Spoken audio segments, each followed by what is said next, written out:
역사적으로 비정통 종파와 악한 종파, 그리고 정통 종파와 의로운 종파가 끊임없이 성장하고 발전해왔습니다. 그러나 어느 날 의로운 종파는 더 이상 상황을 참을 수 없게 되어 악한 종파의 거처를 공격하기로 힘을 합치기로 결정했습니다. 악한 종파의 지도자는 의로운 종파에게 왜 그런지 물었습니다. 악한 종파가 세워진 이후로 그들은 하늘에 거역하거나 도덕 원칙을 위반한 적이 없었습니다. 그런데도 그들은 그렇게 무자비하게 추격당하고 있었습니다. 의로운 종파는 악한 종파가 그들의 사신을 죽였다고 주장했습니다. 악한 종파의 지도자는 자신을 변호하며 사신이 모욕을 주었다고 밝혔습니다. 그의 제자들은 그에게 선택의 여지를 남기지 않았다. 정의로운 세력은 이를 믿지 않기로 하고 전면 공격을 시작했다. 악의 세력의 수장이 아무도 두려워하지 않는다 선언했지만 결국 그는 패배하여 물고기로 변했다. 13년 후 한때 번창하던 악의 세력의 거점은 이제 폐허가 되었다. 하지만 악의 세력 수장의 아들인 젊은 소년 로 렌지, 비우 렌지가 이 황량한 곳에 왔다.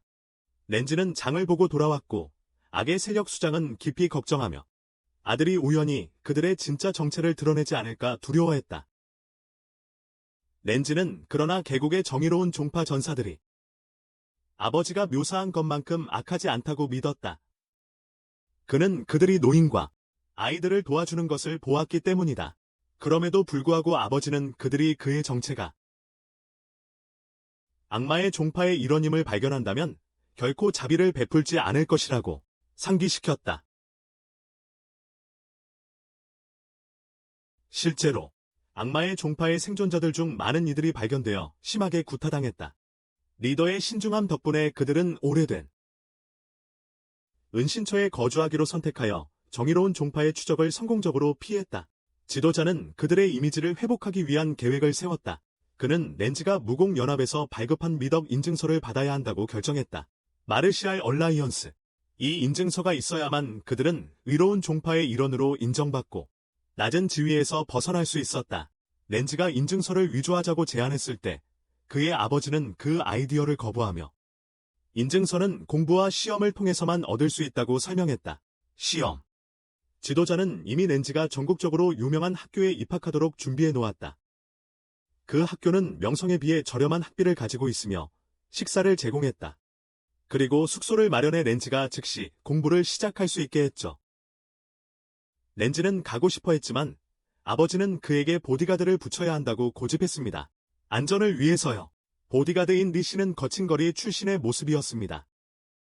대장은 여러 번에 걸쳐 악마 종파의 배경을 비밀로 해야 한다고 강조했지만 리 씨의 외모는 이 조언과 맞지 않는 것 같았습니다. 조언. 리 씨는 렌지에게 잘 보호해주겠다고 약속했습니다. 그런 다음 대장은 진심 어린 작별 인사를 시작했지만 리 씨와 렌지는 서둘러 떠났습니다. 렌지가 떠나자 수장은 다시 한번 그에게 자신의 정체를 절대로 드러내서는 안 된다고 경고하며 도덕 증서를 얻기 위해 열심히 공부하라고 주문했습니다. 그렇게 렌지는 새로운 여정을 시작했습니다. 앞으로 어떤 일이 기다리고 있을까요? 상기세계에 위치한 미덕의 도서관은 100년이 넘는 역사. 무림맹이 처음 설립할 때는 무술 인재를 양성하고 악당 문파와 싸울 수 있도록 무술 실력을 향상시키기 위한 고지였습니다. 지금은 정의로운 문파 영웅들의 훈련소로 사용되고 있었습니다. 의로운 종파 영웅들의 토대. 이 학교에 입학하기 위해서는 뛰어난 재능이 필요했습니다. 학교 졸업생들은 무공연합으로부터 미덕 인증서를 받았으며 이는 그들의 의로운 사람으로서의 지위를 인정받은 것입니다. 학교에 가는 길에 이 삼촌은 렌지가 자신을 안기를 고집하며 학교 입학시험을 위해 체력을 기르는 훈련의 일환이라고 주장했습니다. 시험.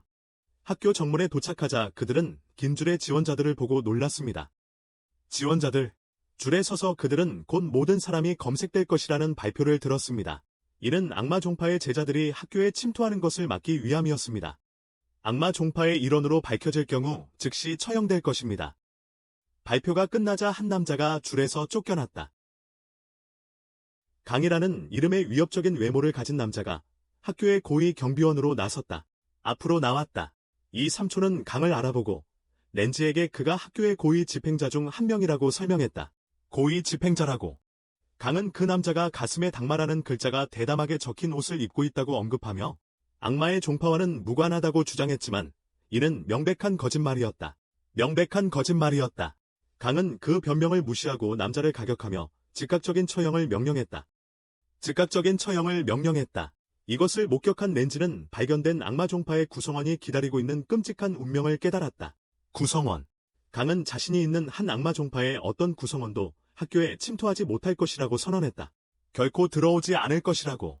그러나 이 삼촌은 개의치 않고 자신과 렌지가 악마 종파와 연관된 어떤 표시도 없다고 자신 있게 말했다. 그들은 악마 종파와 연관된 어떤 표시도 보이지 않는다. 바로 그 후 몇몇 사람들이 악마 종파의 지도자의 아들이 다시 나타났다고 발표했다. 그는 렌지와 매우 유사한 옷을 입고 있었다.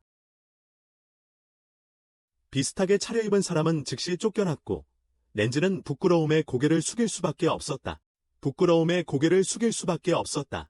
강은 렌지를 발견하고 이 삼촌이 급히 그의 모습을 바꾸도록 했다. 이 삼촌은 렌지를 몇 번 돌리더니 그를 모두가 매료될 만큼 아름다운 소녀로 변신시켰다. 그를 본 모든 사람들이 매료되었다. 경비원들조차 코피를 흘릴 수밖에 없었고 강은 얼굴이 빨개져서 렌지에게 너무 노출이 심한 옷을 입혔다고 비난했다.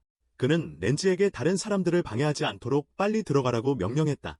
렌지는 성공적으로 적응했고 이 삼촌도 변장을 하여 따라갔다. 변장의 천재라고 선언한 이 삼촌은 렌지에게 소녀로 만들었다는 이유로 불만을 샀다. 이모려는 악마파 수장의 아들 신분이 이미 드러났기 때문에 렌지가 여자아이로 위장하면 앞으로 많은 곤란을 피할 수 있다고 설명했습니다.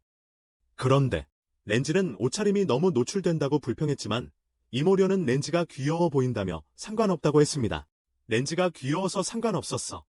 갑자기 칼 한 자루가 날아오더니 한 소녀가 이모려를 악마파 사람이라고 고발했습니다.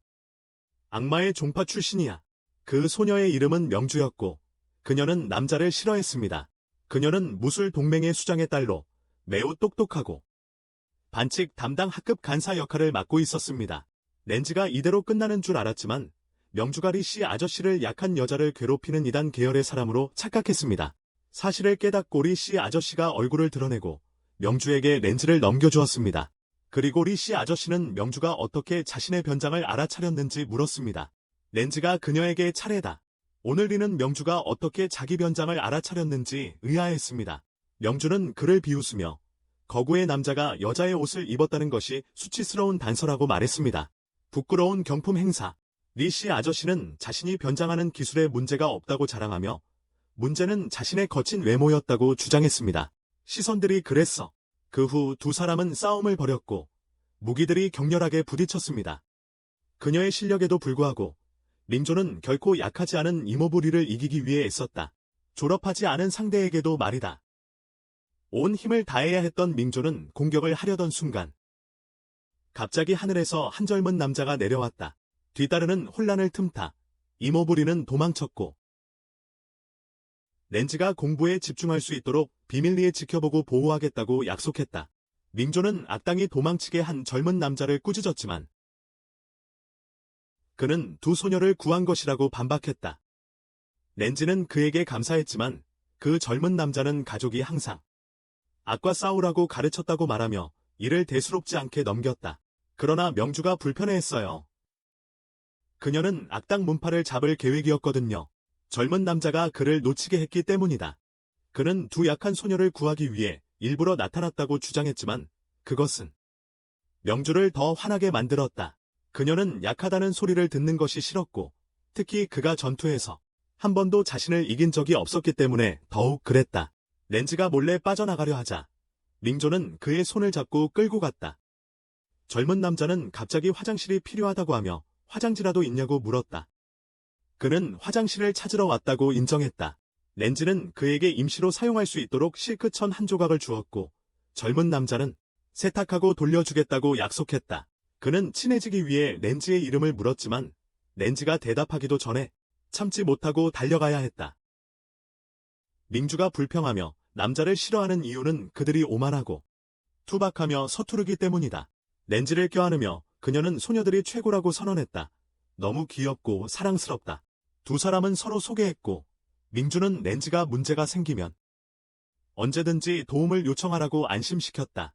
하지만 렌지는 여자 모습으로 학교에서 몇 년을 보내는 것을 피하기 위해 남성 형태로 돌아가고 싶어 했다. 민주가 그의 불편함을 모른 채 학교 투어를 강행했다. 투어 중 민주가 렌지에게 악마 종파에 대해 얼마나 알고 있는지 물었다. 긴장한 렌지는 그들과의 연결을 부인했다. 그러자 민주가 렌지의 사진을 꺼내어 그의 진짜 정체가 부분적으로 드러났음을 분명히 했다. 그의 정체가 부분적으로 노출되었다. 그녀는 악마 종파 수장의 아들에 대한 정보를 읽어내며 그가 변장 기술로 유명한 리라는 하인을 동행하고 있다고 언급했다. 하지만 그녀는 여전히 아들의 이름을 몰랐다. 땀을 흘리며 렌지는 민주가 진실에 너무 가까워지고 있다고 두려워했다. 그녀가 그를 겁주었다고 생각한 민주가 렌지를 보호하기로 결정했다. 그를 앞으로 돌봐줄 거야. 렌지가 악마파의 수장 아들을 발견했을 때 무엇을 할 것인지 물었을 때 그녀는 차갑게 선언했다. 그를 없애버릴 거라고. 겁에 질린 렌지는 모든 수단을 동원해서 자신의 신분을 숨기겠다고 맹세했다. 명주가 그를 돌보겠다고 약속하고 입학식 장소까지 호송해 주었다. 명주가 렌지를 입학식 장소까지 호송한 후 그녀는 입학식 준비를 위해 떠났다.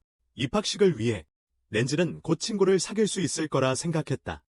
명주는 다시 나타나 학교에 오신 모든 분들을 환영했다. 그리고 학장이 나와서 연설을 시작했지만 그는 너무 천천히 말해서 그가 영화 주토피아의 나무늘보를 흉내내는 것처럼 보였습니다. 그의 속도는 고통스러울 정도로 느렸습니다. 그는 모든 사람이 이미 졸고 있는 동안 한 문장을 마쳤습니다.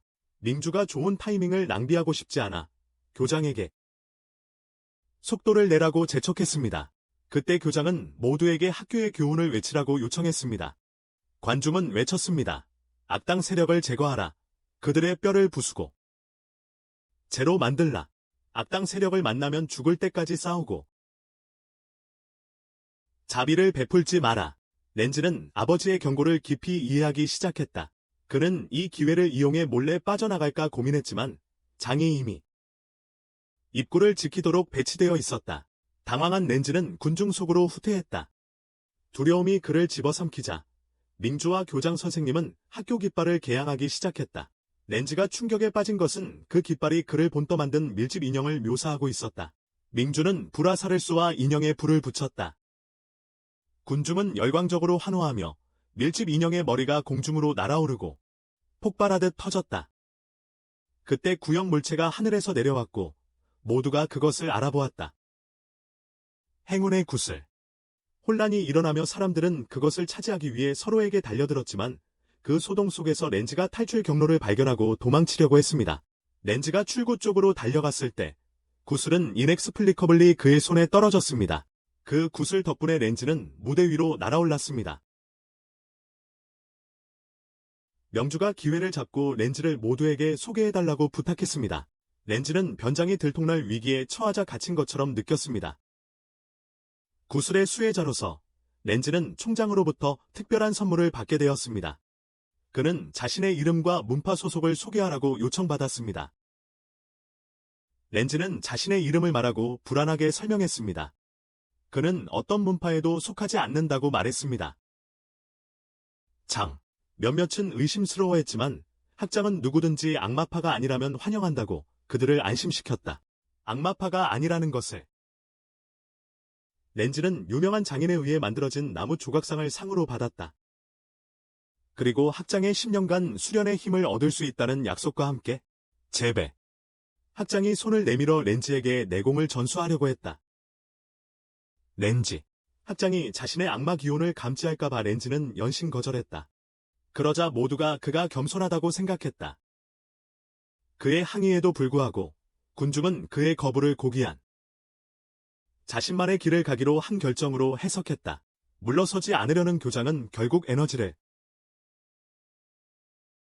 렌지에게 쏟아부었고 렌지는 즉시 가벼워지고 강력해졌다.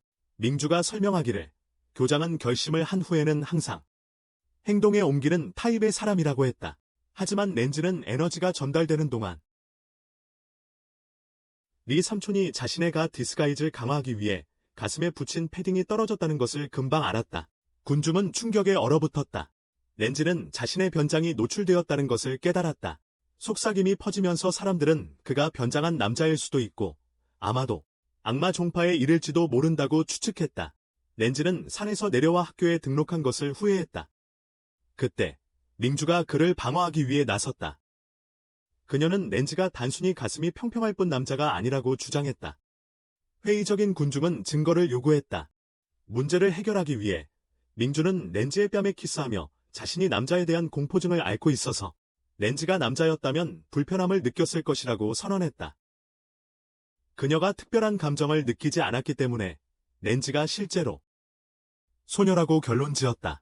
이 선언은 렌즈를 의심에서 벗어나게 했지만 그는 충격에 빠졌고 첫 키스를 잃은 슬픔을 토로했다. 민주가 그에게 다른 것을 숨기고 있는지 인정하라고 압박하며 자신이 그의 첫 키스를 희생했으니 그는 완전한 정직함을 오한다고 주장했다. 렌즈는 조용히 있을 수밖에 없었다. 민주는 남학생 몇 명을 괴롭히며 자신의 불만을 풀기로 했다. 근처에서 그 후 그녀는 렌즈를 학급 배치 시험에 데려갔다. 이 시험은 개인의 능력을 평가하기 위해 설계되었으며 학생들은 그들의 성적에 따라 다른 반에 배치되었다. 실패한 사람은 추방될 것이다. 창이 나타나 군중에게 침묵을 요구했다. 그는 배치 시험의 시험관이라고 자신을 소개했다. 그는 이름을 차례로 부르며 민주부터 시작했다. 그녀는 자신을 소개하며 자신 있게 앞으로 나섰다. 창은 그녀의 태도를 칭찬하며 다른 이들도 그녀를 본받으라고 격려했다. 렌즈는 민주가 신입생이라는 사실에 혼란스러웠지만 그녀는 설명했다. 그녀는 여기서 자랐고 이제야 공식적으로 등록한다고. 렌즈의 소개를 들은 창은 짜증이 났다. 렌즈가 어떤 종파에도 속하지 않았기 때문이다. 그럼에도 불구하고 그는 여전히 여기서 공부할 수 있었다. 치앙은 상황을 어렵게 만들어 렌즈를 내쫓기로 결심했다. 첫 번째 테스트는 달리기 경주였다. 모든 사람은 향이 타기 전에 50바퀴를 완주해야 했다. 그러나 렌즈는 100바퀴를 달려야 했다. 그는 마지못해 달리기를 시작했고 어떻게든 100바퀴를 빠르게 완주했다. 민주로부터 찬사를 받았다. 이 때문에 치앙은 반박할 수 없었고 모두가 렌즈의 속도가 교장에게서 받은 10년간의 내공 덕분이라고 믿었다. 두 번째 라운드에서는 치앙이 그들에게 단검을 던지도록 지시했으며 적어도 하나는 관역에 맞아야 했다. 첫 번째 사람의 단검은 빗나갔지만 여전히 통과되었다. 두 번째 사람은 자신의 종파에 단검 던지기 전문성을 믿고 눈을 가리고 도전하기로 했다. 하지만 그의 조준은 빗나갔고 세 개의 단검이 모두 치앙에게 날아갔다. 화가 난 누군가가 젊은 남자를 폭행했다. 그 다음은 렌즈의 차례였다. 그는 세 개의 단검을 동시에 던졌고 모두 정통을 맞췄다. 모두의 놀람을 자아냈다. 하지만 치앙은 렌즈의 결과를 인정하지 않겠다고 선언했고 여전히 그를 실패로 표시했다. 모두가 이 일로 불만을 가졌고 민주는 그것이 불공정하다고 주장했습니다. 그러나 치앙은 자신이 심사관으로서 최종 결정권이 있다고 거만하게 주장했습니다. 그가 누군가의 공연을 승인하면 그들은 합격하고 심지어 민주도 그에게 따르지 않으면 평균반으로 렐러게이트드 될 것이라고 했습니다. 그때 한 어린 소년이 나타나서 그러한 평가에 동의하지 않는다고 항의했습니다. 소년은 자신을 라이밍이라고 소개했고 치앙이 그를 알아보지 못하자 라이밍은 자랑스럽게 자신이 50년 전 유명했던 한 유명한 파의 출신이라고 밝혔습니다. 그는 무대에 올라서 치앙에게 그를 제거하라고 대담하게 도전했습니다.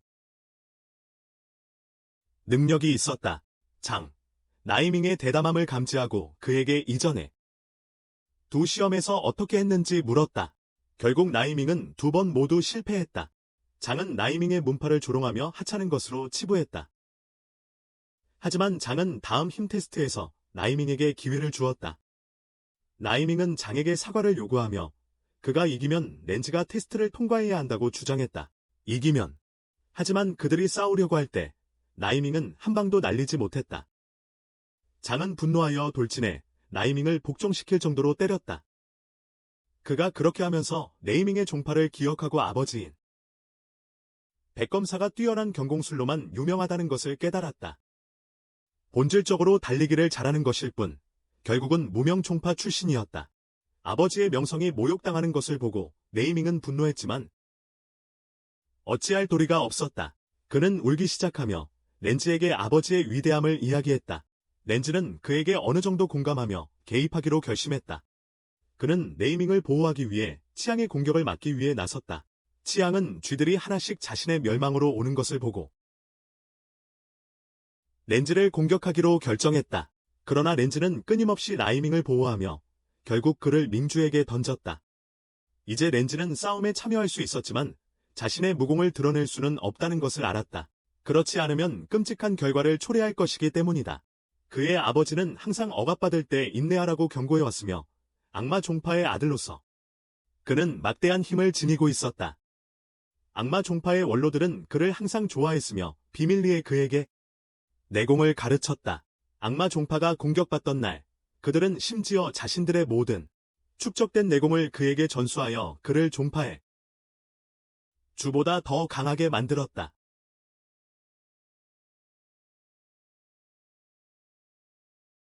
렌즈가 즉시 강을 때려 날아가게 했다.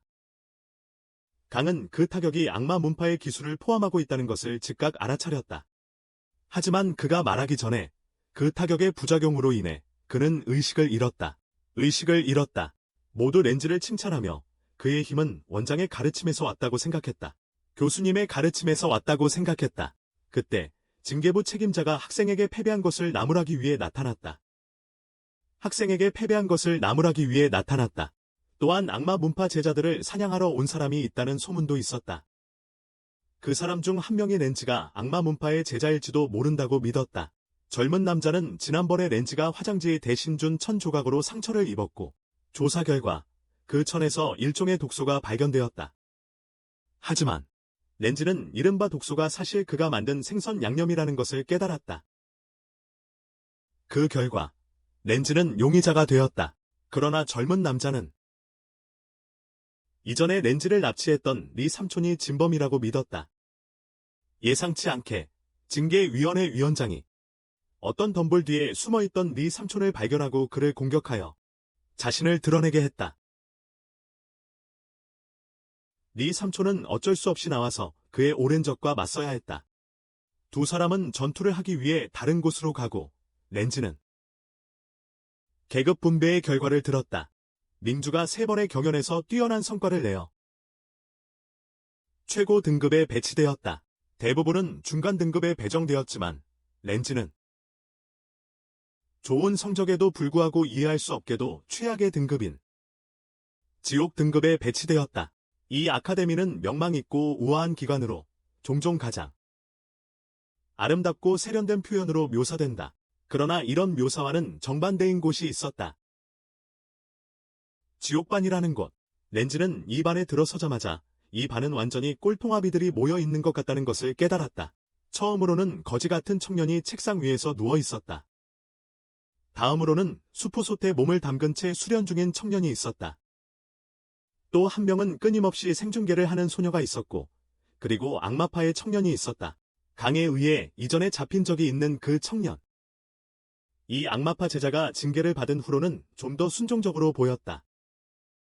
또 한 명은 새인 소년이 있었는데 렌즈가 욕실 사용을 위해 천을 준 그 소년이었다. 그의 욕실 필요를 말한다. 렌즈는 루이밍이 이 반에 있다는 것을 보고 놀랐다. 루이밍은 반의 인원이 매우 적고 선생님도 없다는 것을 알아차렸다. 그래서 그는 자신이 반을 이끌고 모두가 마음대로 하도록 하기로 결정했다.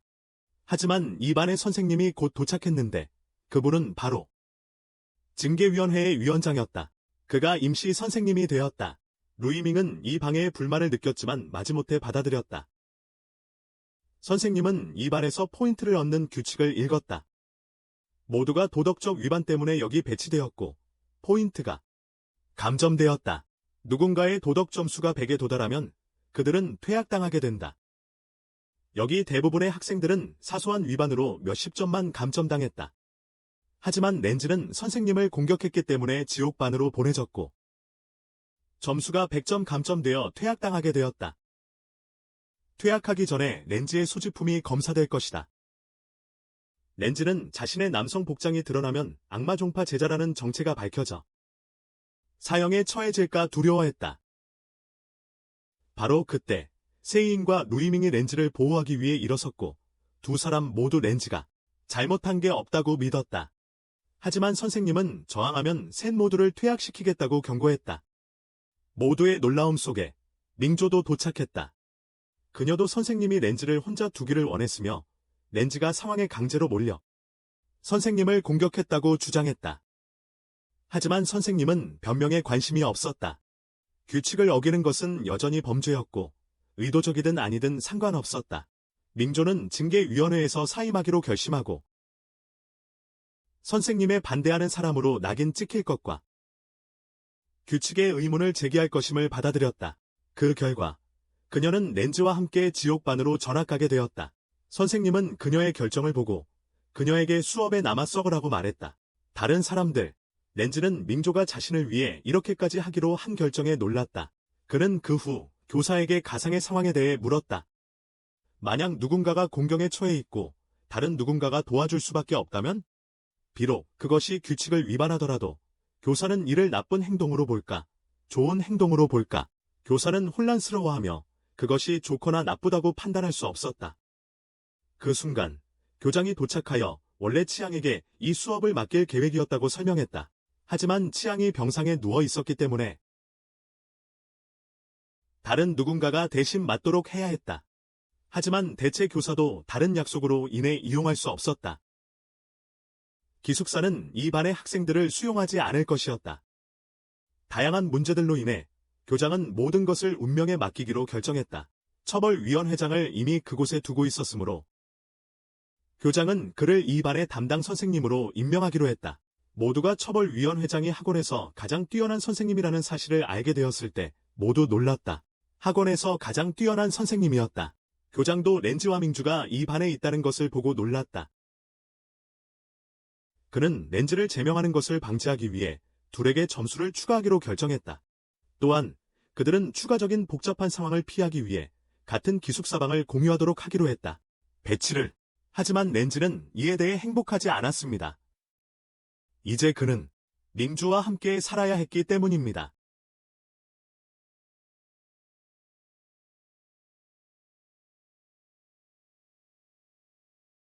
예상치 못하게 밍주가 다가와 렌즈에게 왜 그녀에게 거짓말했는지 물었습니다.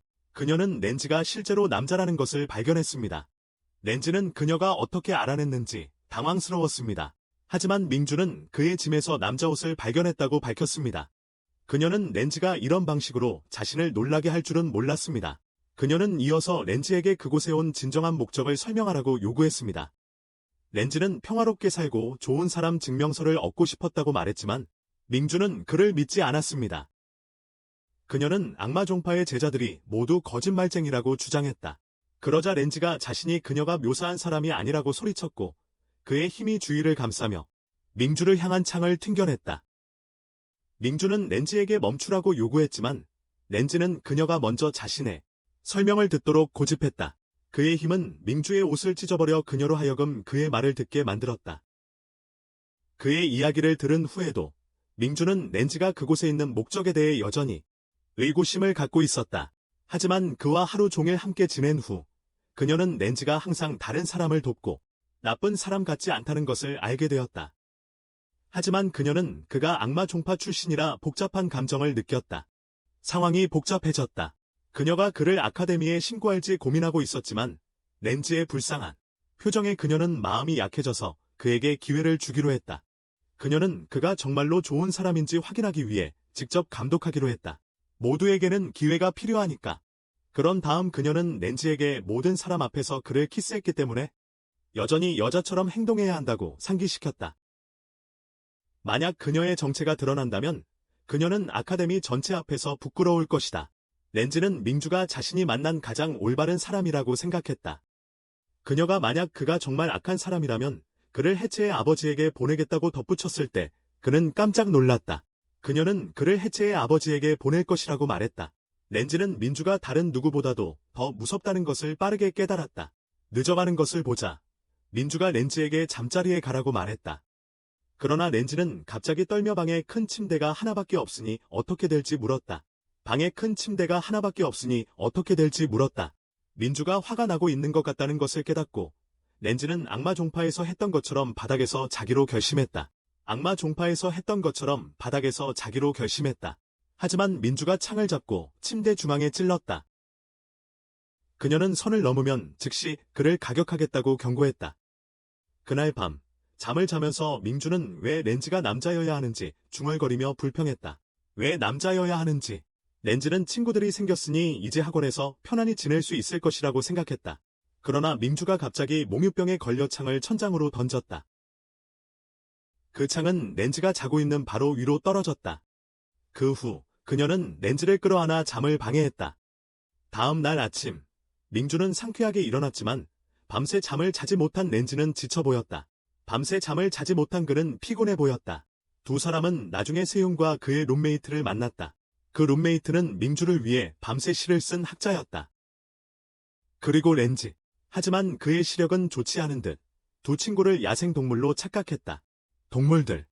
렌지가 나서서 그의 실수를 바로잡아 달라고 요청했지만 학자는 여전히 나무들에게 인사를 했다. 나무들에게. 렌지가 앞으로 나섰다. 그는 종이를 가져갔고 그것이 무엇인지 혼란스러워했다. 세이오는 그것이 룸메이트가 하룻밤 사이에 쓴 것임을 깨닫고 남자 기숙사가 끔찍하다고 불평하며 한 사람당 침대가 하나뿐이라고 말했다. 침대가 하나뿐이라고. 그는 민주방에 대해 물었지만 그녀는 그가 너무 궁금해하자 주먹으로 때렸다. 그때 루이민과 그의 룸메이트 싱핑이 나타났다. 그들이 인사할 틈도 없이 선생님이 도착했다. 그는 훈육위원회의 위원장으로서 최악의 학급에서 수업을 하고 있는 자신을 보고 충격을 받았다. 하지만 상황은 이미 정해져 있었고 선생님은 수업을 가장 엄격한 규율로 진행할 생각이었다. 그는 학생들에게 이 수업에서는 즐거운 학교 생활에 대한 환상을 버리라고 말했다. 첫 번째 수업은 원을 그린 후 두 학생이 그 원을 시험해보는 것이었다. 내부 무술이 포함되어 있습니다. 누군가 상대를 원 밖으로 밀어낼 수 있다면 점수를 얻을 수 있습니다. 반대로 지면 점수가 차감됩니다. 렌지는 자신의 악마 섹트 무술이 드러날까 걱정했습니다. 하지만 민주가 그를 안심시켰습니다. 그녀는 그와 싸우는 한 노출될 위험이 없다고 말했습니다. 하지만 선생님은 이를 예상했습니다. 그는 렌지가 이미 교장에게 내부 힘을 받았다고 가정했습니다. 그래서 그는 일반 학생들보다 유리할 것입니다. 따라서 선생님은 렌지와 대신 싸우기로 했습니다. 그 순간 민주는 근시의 학자와 싸우기 위해 링에 들어갔다. 하지만 그녀의 마음은 렌지로 가득 차 있었다. 그 선생님은 악마 종파를 경멸하는 것으로 알려져 있었고 만약 렌지의 정체가 드러난다면 선생님은 그를 찢어버릴 가능성이 높았다. 렌지가 패배하면 점수가 감점되고 퇴학당할 것이다. 생각에 잠긴 민주는 경기에 주의를 기울이지 못했지만 학자가 우연히 링 밖으로 나가면서 승리했다. 다음 경기는 칭핑과 개조된 악마 종파 제자 사이의 대결이었다. 칭핑은 앞으로 돌진하여 기술을 사용해 상대를 질식시켰고 그로 인해 상대는 질식하여 패배했다. 다음 경기는 세인과 무술가 사이의 대결이었습니다. 두 사람은 서로에게 돌진하며 손과 발을 사용했습니다. 잠시 후 두 사람은 서로를 형제라 부르며 선생님이 각자에게 5점을 감점하게 만들었습니다. 왜 그런지 묻자 선생님은 그들이 내부 힘을 훈련해야 했지만 무술로 싸웠기 때문에 벌을 받았다고 설명했습니다. 그래서 감점을 당한 것입니다. 다음 경기는 리밍과 지팡이를 휘두르는 청년 사이의 대결이었습니다. 리밍은 책을 꺼내 읽으려 했지만 청년이 지팡이를 던져서 그를 링에서 쫓아내어 승자가 명확해졌습니다. 이제 렌지가 선생님과 맞설 차례였다. 선생님은 링에 들어와 손을 내밀며 렌지에게 들어오라고 초대했다. 들어가라고. 렌지는 민주에게 안심시키며 걱정하지 말라고 말했다. 그는 괜찮을 거라고. 선생님은 렌지가 학생이기 때문에 쉽게 넘어가지 않겠다고 분명히 말했다. 그는 학생이기 때문에 렌지가 이전에 그를 당황하게 했기 때문에 이제 선생님은 렌지가 퇴학당하게 할 것이다. 선생님은 갑자기 뒤에서 공격을 시작했다. 렌지는 재빨리 막았지만 민주는 렌지가 악마 종파를 사용했을까 걱정했다. 그의 정체를 드러내게 할 내부의 힘을 차단했다. 하지만 렌지는 운 좋게도 주먹의 교장의 내부의 힘을 사용하여 공격을 막았다. 교사는 렌지가 시작부터 자신의 비장의 카드를 사용한 것에 놀랐다. 분노한 교사는 그에게 교훈을 주기로 결심했다. 선생님은 그 후로도 끊임없이 공격해 들어가며 렌즈에게 밀어붙였지만 렌즈는 그의 공격을 계속해서 막아냈다. 교사는 렌즈가 곧 다음 공격을 받을 것이라고 후회했다. 교사는 그의 내부의 힘을 하나로 모아 강력한 검과 같은 타격을 만들었다. 렌즈는 피하지 못하고 공격의 모든 힘을 받았고 심하게 부상을 입었다. 렌즈는 찢어진 옷이 자신이 소년임을 쉽게 드러낼 수 있다는 것을 깨닫고 패닉에 빠졌다. 그러나 민주가 빠르게 개입하여 선생님이 고의로 렌즈를 모욕하려 했다고 주장하며 그가 싸우지 못하게 했다. 모두가 선생님을 더러운 플레이를 하는 노인이라고 부르기 시작했다. 그때 선생님은 사이안에게 셔츠를 벗으라고 명령했지만 사이안은 선생님이 부적절한 의도를 가지고 있다고 생각했다. 그 후 선생님은 사이안을 위협하기 위해 자신의 힘을 보여주었다. 그는 자신만의 교육 방법이 있다고 말하며 렌즈는 악마 종파의 일원으로 생각해야 한다고 했다. 왜냐하면 그 종파는 이기기 위해서라면 비열한 수단도 마다하지 않는 수치스러운 악당들로 구성되어 있었기 때문이다. 렌즈는 선생님의 악마 종파에 대한 모욕에 분노했다. 선생님은 자신의 행동이 악마 종파가 저지른 악행과는 비교할 수 없다고 믿었다. 렌즈는 힘을 모아 앞으로 나아갔고 악마 종파가 선생님이 묘사한 것과 다르다는 것을 증명하기로 결심했다. 하지만 렌즈는 여전히 선생님을 밀어내지 못했고 점점 밀려나고 있었다. 원 안에서 선생님은 렌즈가 이 상태로 아카데미를 떠나야 한다고 말했다. 하지만 그는 곧 렌즈가 또 다른 내적 힘을 숨기고 있다는 것을 깨달았다. 선생님은 렌즈가 모든 힘을 발휘하도록 밀어붙이기로 결심했지만 렌즈는 계속해서 저항하며 악마 종파가 사람들이 말하는 것과 다르다는 것을 증명하고자 했다. 그때 렌즈는 교장 선생님이 자신에게 전이한 모든 내부 에너지를 선생님의 몸에 주입했다.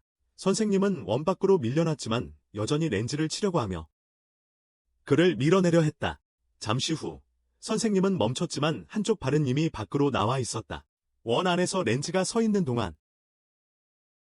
갑자기 선생님의 머리카락이 빠져서 스님처럼 대머리가 되었다. 교장 선생님의 내적 에너지가 소림사 무술에서 유래한 것으로 드러났다. 템플의 무술.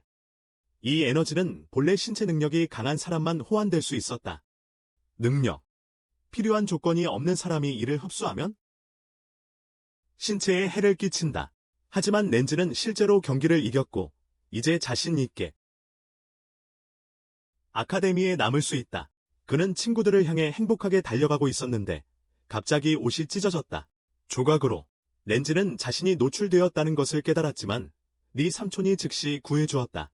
그는 4개의 나무 기둥을 던져 먼지를 만들어내고 여러 겹의 천으로 렌즈를 감싸 임시 탈의실을 만들었다. 그는 재빠르게 렌즈를 새 옷으로 갈아입히고 모든 사람에게 자신을 보여주도록 했다.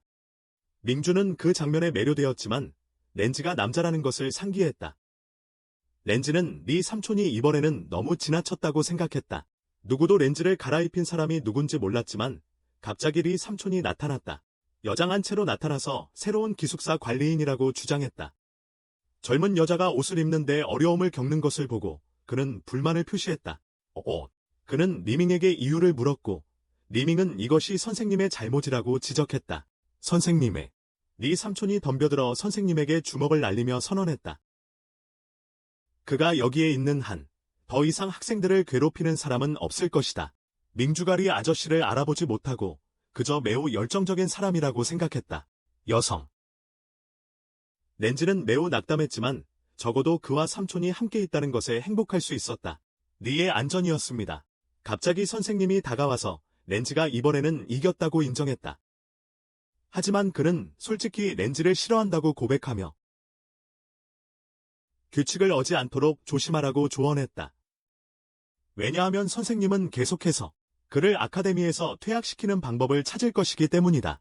렌즈는 이제부터 자신이 철저한 감시를 받을 것이라는 것을 알았다. 그때 선생님은 여전히 그를 알아보지 못하고 이 삼촌에게 다가가 가발을 만들어 그의 사무실로 보내달라고 요청했다. 선생님은 수업을 마치고 렌즈에게 더 이상 수업에 참석할 필요가 없지만 선생님의 속임수에 조심하라고 말했다. 한편 고위층의 몇몇 사람들은 망원경을 사용하고 있었다. 지옥 수업을 관찰하다 그들은 올해의 지옥 수업이 평소보다 더 흥미로워 보인다는 것을 알았다. 그래서 그들은 문제를 일으킬 계획을 세웠다. 렌즈는 나중에 아버지에게 편지를 썼다. 그는 아카데미에 4개월 동안 있었고 지옥 수업에 배정되었지만 친구들은 매우 친절했다. 하지만 그는 여전히 낮은 성적에 어려움을 겪고 있었다. 그는 아버지에게 건강하게 지내달라고 부탁하며 좋은 사람 인증을 받고 악마의 성실을 지우는데 안전하기를 바랐다. 선생님은 새로운 가발을 쓰고 교실로 돌아왔다. 모두가 즉시 그가 가짜 가발을 쓰고 있다는 것을 알아차렸다. 선생님은 렌즈를 향해 다가가 드레스업에 집중하는 것에 대해 비판했다. 공부하는 대신에 그는 만약 선생님이 없었다면 렌즈가 그런 옷을 입을 필요가 없었을 것이라고 지적했다. 그런 옷을. 그때 선생님은 지옥 수업에 새로운 학생이 들어온다고 발표했다. 탕탕. 모두는 반에 또 다른 여학생이 들어온다는 것에 신이 났다. 두 번째 발표는 학교에서 새로운 규칙을 통과시켰다는 것이었다. 학생이 중간고사에서 마이너스 30점 이하를 받으면 그들은 퇴학당했다. 민주가 선생님이 렌즈를 퇴학시키기 위해 문제를 일으켰다고 비난했지만 선생님은 단 한 학생만을 겨냥할 만큼 한가하지 않다고 답했고 이는 교장 선생님이 정한 규칙이었다. 게다가 탕탕은 퇴학당할 위험이 있는 또 다른 학생으로 그녀의 점수는 마이너스 60이었다. 선생님은 그 후 자리를 떠나며 학생들에게 스스로 공부하라고 말했다. 민주는 친구의 점수를 올리도록 도와주겠다고 약속했지만 렌즈에게 말하는 대신 탕탕에게 이야기하고 있었다. 하지만 탕탕은 그녀의 말을 무시하는 듯 보였고 자리를 떠나면서 민주는 깨달았다. 탕탕이 다루기 어려운 인물일 수도 있다는 생각이 들었다. 탕은 그때 루이밍과 마주쳤고 루이밍은 자신이 반의 리더라고 인정하라고 요구했다. 반의 리더.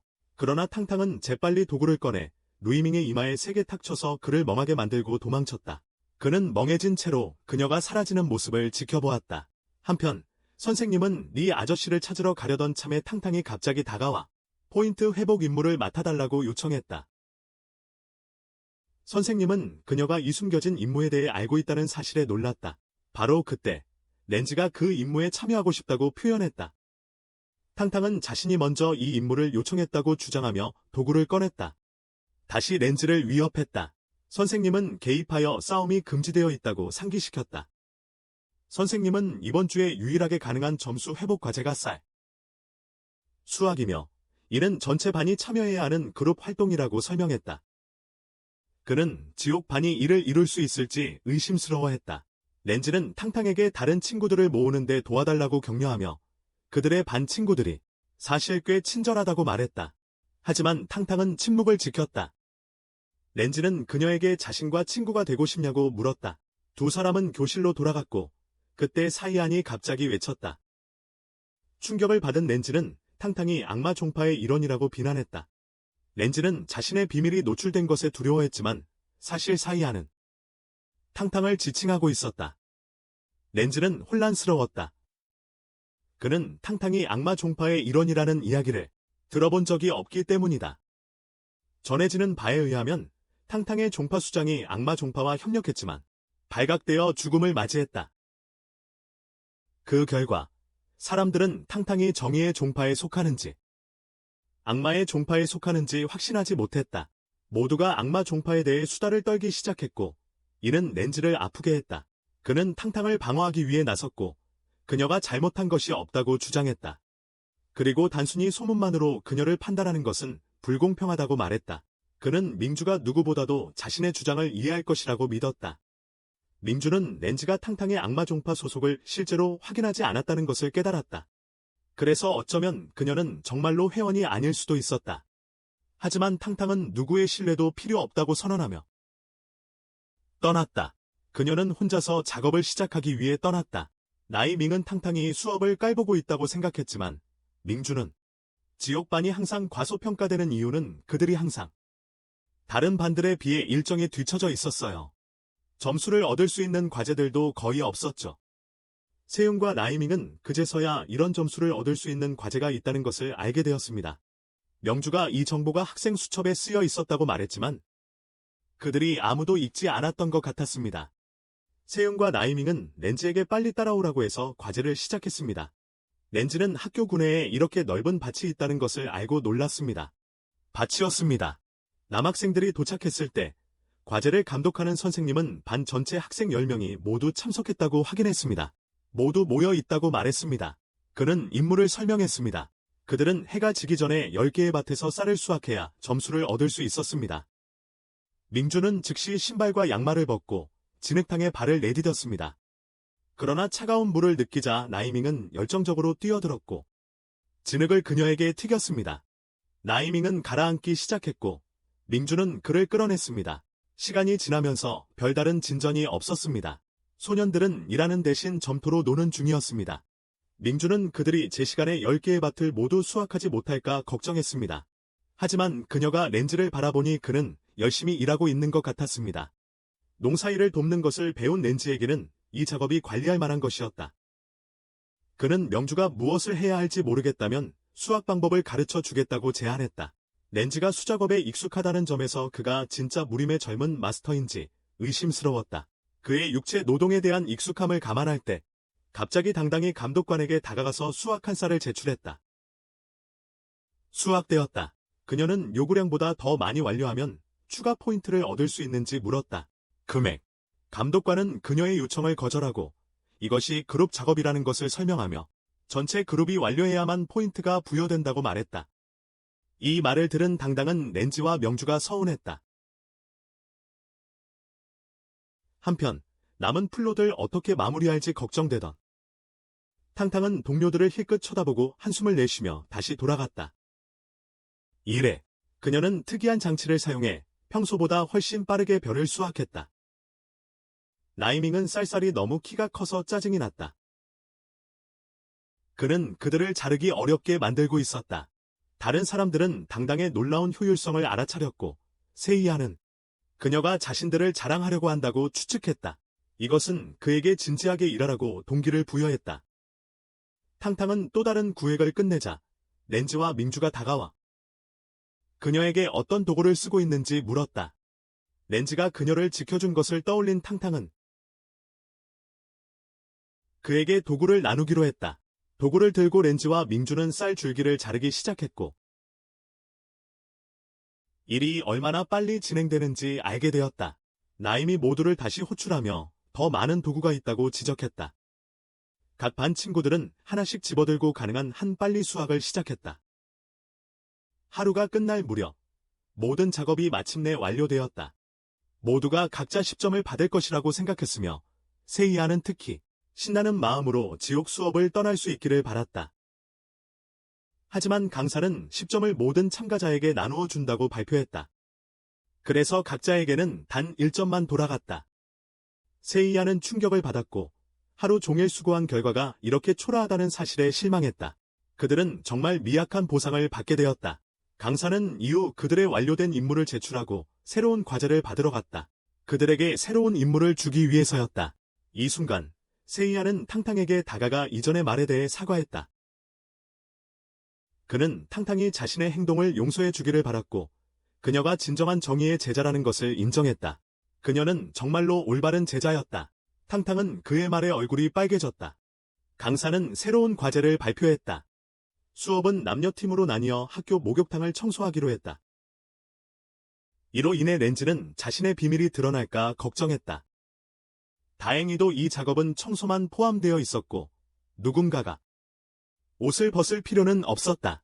탕탕이 목욕탕을 정리하는 동안 렌즈는 그녀가 도구를 다시 사용하고 있는 것을 눈치챘지만 조정이 미비의 고장이 났다. 렌즈와 민주가 그녀의 수리를 도와주겠다고 제안했지만 탕탕은 조용히 있어서 그들이 협력하기가 어려웠다. 몇 번의 노력 끝에 그들은 도구를 수리하는 데 성공했다. 갑자기 싱핑이 줄을 당기자 물이 급격히 쏟아져 들어와 목욕탕을 가득 채우고 그룹을 흠뻑 적셨다. 나이밍과 싱핑은 이 기회를 이용해 뛰어들어 목욕을 시작했고 다른 사람들은 어쩔 수 없이 앉아서 잠시 담가 있어야 했다. 불안해진 렌즈는 떠나려고 했지만 그의 치마가 탕탕이 타올에 걸렸다. 그가 몰래 나가려 할 때 치마가 당겨져서 앉아 있을 수밖에 없었다. 그는 앉아 있어야 했다. 렌즈의 불편함을 눈치챈 싱핑은 그가 단순히 지친 줄 알았다. 하루의 일과가 끝나려고 하는데 탕탕이 르지에게 치마를 가져다 주었지만 옷을 입기도 전에 남탕에서 소란이 벌어졌습니다. 소란 속에서는 싸움 소리와 검이 벽을 관통하는 소리까지 들렸습니다. 네이밍과 형평이 조사하러 달려갔고 명주도 따라갔습니다. 검이 벽을 관통하는 소리. 르지는 머뭇거리다가 탕탕에게 치마를 받아야겠다는 말을 듣고 옷을 입었습니다. 당황한 르지는 탕탕에게 등을 돌리라고 부탁했습니다. 갑작스럽게 르지는 적절하지 않은 것을 보게 되었고 물에 거의 질식할 뻔했습니다. 그는 탕탕에게 도와달라고 불렀지만 탕탕이 다가오자 르지 자신을 안정시키려고 했는데 그녀의 셔츠를 의식하지 못하고 잡아챘다. 그러면서 그는 그녀의 몸에 상처가 가득하다는 것을 알게 되었다. 부끄러워한 렌지가 그녀의 셔츠를 돌려주고 떠나려 했지만 당당이 그를 갑작스럽게 멈췄다. 당당은 예상치 못하게 그를 막았다. 처음으로 렌지가 본 적 없는 표정을 지었고 그는 놀라움에 빠졌다. 놀랐다. 곧 이웃 목욕탕에서 낯선 목소리들이 들려왔다. 당당은 설명도 없이 즉시 달려갔다. 남성 욕탕에서는 지옥반을 관찰하던 귀족 시영이라는 사람이 문제를 일으키고 있었다. 시싱은 남자아이들이 목욕탕을 나가라고 요구했지만 세이는 방금 청소한 곳이라 더럽힐 수 없다며 거부했습니다. 다시 더럽힐 수는 없다고 주장했습니다. 탕탕이 나타나 시싱에게 그만두라고 간청하며 자신이 그의 하인임을 밝혔습니다. 시싱은 그녀를 때리기 위해 채찍을 꺼냈지만 렌지가 개입하여 그 타격을 막았습니다. 시싱은 렌지를 무시하며 자신의 하인을 훈육하는 것은 렌지와는 상관없다고 주장했습니다. 렌지에 걱정할 일이 아니라고 했습니다. 그는 그 후 렌지에게 뜨거운 물을 쏟아 그를 도전하게 만들었습니다. 그러나 민주가 렌지를 제지하며 싸우면 결과가 나쁘다고 경고했습니다. 점수 감점. 교수가 곧 도착하여 설명을 요구했다. 시싱은 처벌을 받았고 그의 행동으로 인해 점수를 잃었다. 하지만 그는 탕탕에게 책임을 전가하여 그녀가 책임을 지도록 강요했다. 책임을 지게 했다. 탕탕은 저항하지 않았고 이는 렌지의 분노를 더욱 키웠다. 시싱은 뽐내며 탕탕이 항상 그의 희생양이었음을 밝혔고 모두 나가라고 하여 혼자서 목욕을 즐기게 했다. 선생님이 도착하여 지옥반 학생들이 목욕탕을 사용하는 것을 금지하는 규칙은 없다고 말했다. 목욕탕을 사용할 수 있다고 말했다. 전투가 금지된 동안 그는 무술 스파링을 허용했다. 교훈을 주고 싶었던 그들은 시싱이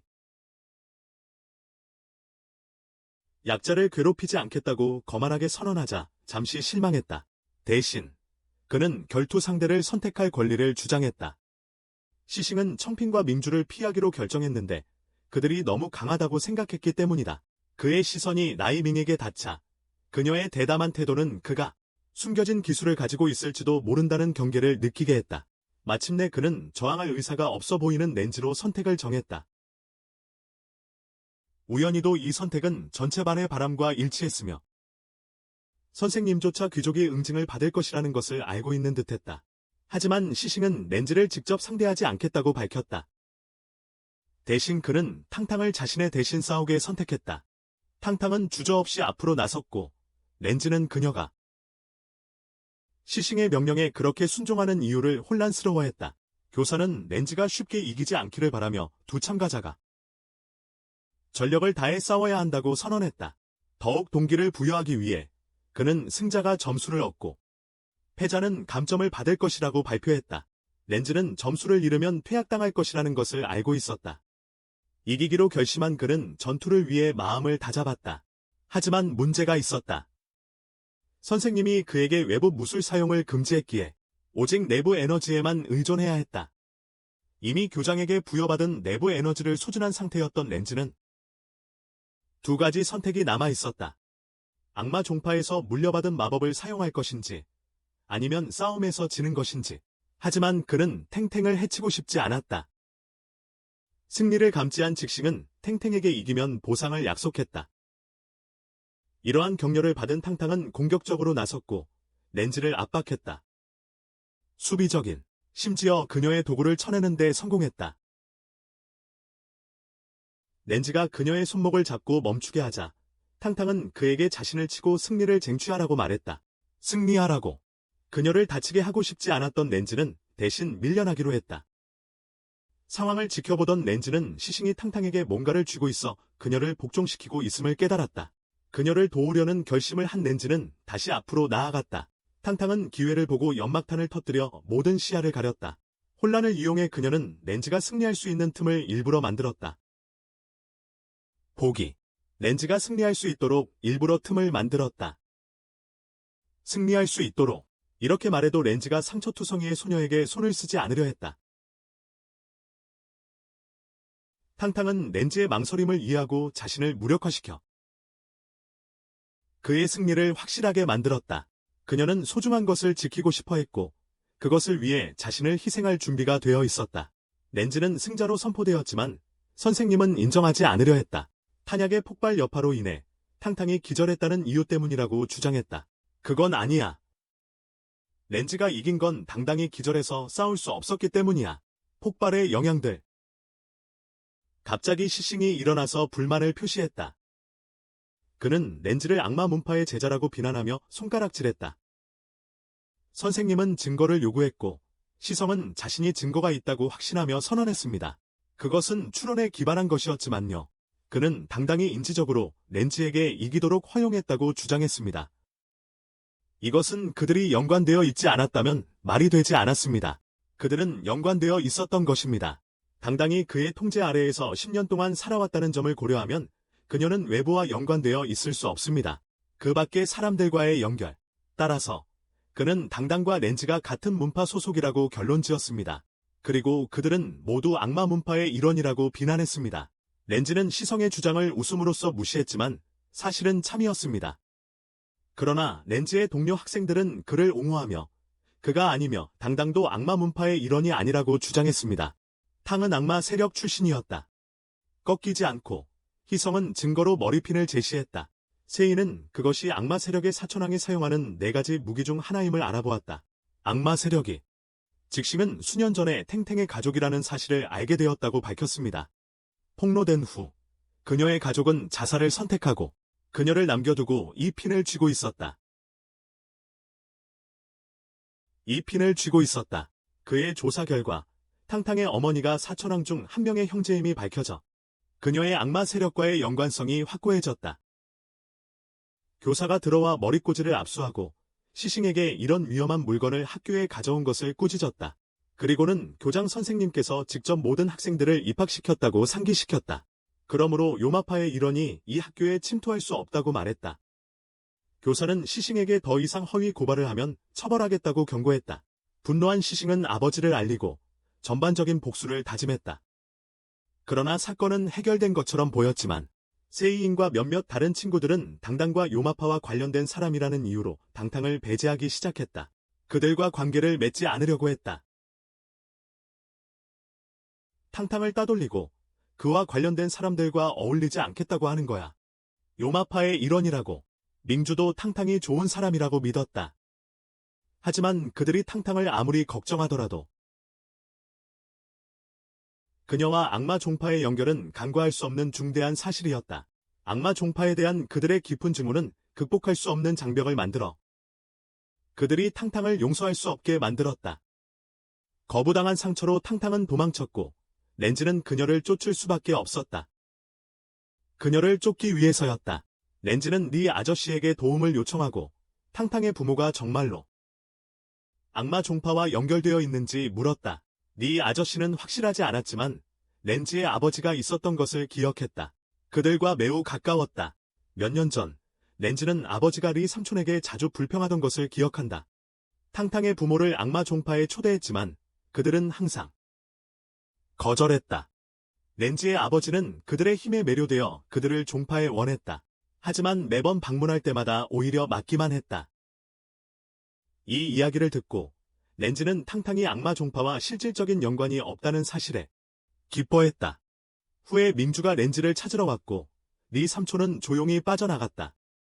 민주가 렌즈가 탕탕을 찾았는지 물었지만 그는 아직 찾지 못했다고 인정했다. 그는 설명하려 했지만 명주가 당당히 요마파 출신이든 아니든 그녀는 여전히 착한 사람이라고 말했습니다. 명주는 공경에 처한 착한 사람을 외면할 수 없다고 고집했습니다. 명주의 결심에 영감을 받아 렌즈가 계획을 세우고 명주의 도움을 청했습니다. 세부 사항을 설명한 후 그들은 계획을 실행에 옮겼습니다. 요사인으로 위장한 렌즈는 서성의 거처에 침입하여 당당이 또한 거기 있다는 것을 발견했습니다. 서성이 당당에게 자신이 지옥의 웃음거리가 되었다는 책임을 돌렸습니다. 그는 요마파 젊은 주자의 초상화를 그려서 당당에게 건넸습니다. 클래스. 그는 요마파 젊은 주자의 초상화를 그려서 당당에게 건넸습니다. 탕. 시싱은 악당 종파 수장의 아들의 키와 몸무게만 알고 있었고 얼굴은 몰랐다. 그는 탕탕에게 지옥반으로 돌아가서 그에 대한 묘사와 일치하는 소년을 찾으라고 지시했다. 찾으면 그를 진정시키고 지정된 옷으로 입히고 그를 악당 종파의 후계자로 모함하라고 했다. 이렇게 하면 시싱은 지옥반이 적을 숨기고 있다고 비난할 수 있어 그들의 퇴학으로 이어질 것이다. 그렇게 되면 탕탕은 단호히 거부했다. 그녀는 처음으로 그에게 공개적으로 반항했다. 시싱은 그녀가 모든 것을 그에게 비치고 있다고 주장했지만 여전히 지옥반의 동급생들을 친구로 여겼다. 시싱은 비웃으며 지옥반이 이미 그녀를 배척했다고 상기시켰다. 그들은 그녀를 악마 종파의 일원으로 보고 있었다. 그는 그녀에게 반항을 멈추고 그의 부하로 돌아오라고 요구했다. 탕탕이 계속 저항하자 시싱은 그녀를 옆으로 던져버리고 채찍질을 시작했다. 그 순간 렌즈가 갑자기 들어와 시싱을 벽에 부딪히게 하고 여러 차례 주먹을 날렸다. 렌즈는 자신이 시싱이 찾고 있던 사람이라고 선언했다. 마법을 사용하여 렌즈는 시싱을 제압하고 그를 숲 깊숙이 끌고 갔다. 하지만 탕탕은 뒤따르며 렌즈에게 공격을 감행했고 악마 종파가 그녀에게 준 고통에 대한 복수를 원했다. 렌즈는 도망치려 했지만 탕탕은 끈질기게 그를 추격했다. 추격은 전투 아레나로 이어졌고 탕탕은 도구를 렌즈에게 던지고 나드로 그에게 돌진했다. 렌즈는 그녀의 공격을 피하며 거리를 유지했지만 탕탕은 몸에 있는 리본을 이용해 원거리 공격을 위해 도구를 조작했다. 렌즈는 그녀의 악마 종파에 대한 증오의 깊이에 충격을 받았다. 다른 선택지가 없던 그는 자신의 힘을 발휘해 반격하며 탕탕을 내리쳤다. 탕이 벽으로 날아갔다. 렌즈는 다른 사람들을 장면으로 끌어들이기 위해 가장 높은 기둥에 신호탄을 쏘았다. 장면. 밍주와 그들의 동급생들이 도착했고 밍주는 렌즈가 악마 세력의 제자라고 선언했다. 악마 세력의 제자. 그녀는 또한 탕탕이 혼자서 악마 세력과 싸우고 있으니 분명히 그들에 속하지 않는다고 주장했다. 그들에 속하지 않는다고 주장했다. 렌즈는 탕탕을 겨냥한 강력한 주문을 시전했지만 교장은 개입하여 그녀를 보호했다. 그녀를 보호했다. 교장은 악마 세력이 왜 소란을 피우고 있는지 그리고 왜 그런지 질문했다. 주목을 끌다. 징계 담당자는 개입하고 싶었지만 교장이 그를 막았고 학생의 안전을 강조했습니다. 그는 상황을 개인적으로 처리하겠다고 고집했습니다. 그럼에도 불구하고 렌즈는 공중으로 높이 뛰어올라 교장의 보호막을 타격했습니다. 장탕에게 다가가기 위해 뚫고 들어가며 그녀에게 자신과 싸우라고 촉구했고 그녀는 그가 누구인지 깨달았습니다. 장탕은 연막탄을 터뜨려 렌즈를 땅에 쓰러뜨렸습니다. 다른 이들이 그녀의 승리에 대한 공을 나누기 위해 달려들 때 리 삼촌이 갑자기 나타났다. 렌즈의 편지를 읽으면서 리 삼촌은 탕탕의 대담함을 선언했다. 그는 당당히 악마파 수장의 아들을 다쳤다는 것을 상기시켰다. 그는 악마파는 항상 빚을 갚는다고 경고했다. 리 삼촌은 탕탕에게 자신의 성명과 문파 소속을 말할 것을 요구했다. 즉시 리 삼촌은 이제부터 그와 그녀의 문파는 결코 서로 연결되지 않을 것이라고 맹세했다. 하늘 아래 함께 살 수 없을 것이라고. 그런 다음 그는 르즈를 들쳐업고 성공적으로 도망쳤다고 생각했다. 하지만 학장은 갑자기 그들을 모두 큰 종에 가두었다. 그곳은 마음대로 들어오고 나갈 수 있는 곳이 아니라고 말했다. 리 삼촌은 종을 부수려 했지만 실패했고 렌즈는 개입할 수 없는 무의식 상태인 척했다. 렌즈는 점점 불안해지며 이번에는 교장이 정말로 자신의 정체를 드러낼까 두려워했다. 교장은 그들이 남아 이야기하자고 주장했지만 리 삼촌은 자신의 어린 주인을 치료받으러 데려가기로 결심했다. 그 순간 징계 담당 교장이 예상치 못하게 뛰어들어 그의 원수와 맞섰다. 선생님은 종을 부수어 두 사람을 풀어주었고 리 삼촌은 그에 깊이 감사했다. 그는 앞으로 그들의 불만을 해결하겠다고 약속하고 렌즈와 함께 떠났다. 그러나 선생님은 완강하게 그들을 추적했다. 한편 탕탕의 그부들은 이전에 그녀를 오해한 것에 대해 사과했다. 그녀를 오해한 것에 대해. 하지만 그들은 모두 이전에 본 악마 종파의 아들이 렌즈와 매우 닮았다는 것을 눈치챘다. 루이밍은 렌즈가 여자라는 것을 지적했지만 악마 종파의 아들은 남자였다. 그럼에도 불구하고 키와 체격이 너무 비슷해서 그들은 의심을 품지 않을 수 없었다. 의심을 품지 않을 수 없었다. 여전히 키와 체격이 너무 비슷해서 그들은 의심을 품지 않을 수 없었다. 의심을 품지 않을 수 없었다. 밍주가 도착하여 반에 전했다. 렌즈가 이전 전투에서 떨어진 돌로 인해 의식을 잃었다고. 그녀는 그를 치료실로 데려가야 한다고 말했다. 치료실. 교장 선생님은 이 사건에 대해 설명하며 치앙이 입원 중이라 보안이 느슨해졌다고 말했다. 그는 앞으로 보안이 강화될 것이라고 모두에게 확신시켰다. 또한 탕탕이 혼자서 악마 세력에 맞서 싸운 것에 대해 칭찬하며 그녀의 이전의 모든 감점이 무효화될 것이라고 발표했다. 이제 탕탕이 더 이상 부정적인 점수를 갖고 있지 않자 교장 선생님은 그녀가 고급반에 들어가고 싶어 하는지 물었다. 모두가 그녀를 고급반에 초대했지만 시싱은 여전히 탕탕이 자신에게 속한다고 주장했다. 이에 탕탕은 그의 얼굴에 정통으로 주먹을 날리고